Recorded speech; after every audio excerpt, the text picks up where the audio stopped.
Bwana ametenda, asiye shukuru ni kafiri. Acha tumuinue Bwana. Bwana ametenda mambo ya ajabu. Bwana ametenda mambo ya ajabu.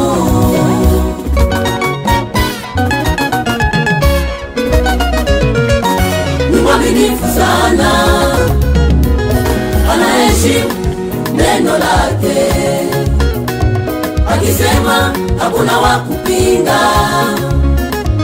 akinu hakuna wa kushusha, akibariki hakuna wa kulaani. Huyu Mungu anatenda kwa wakati wake. Ni mwaminifu yeye, ni mwaminifu sana. Huyu Bwana wa mbinguni neno lake.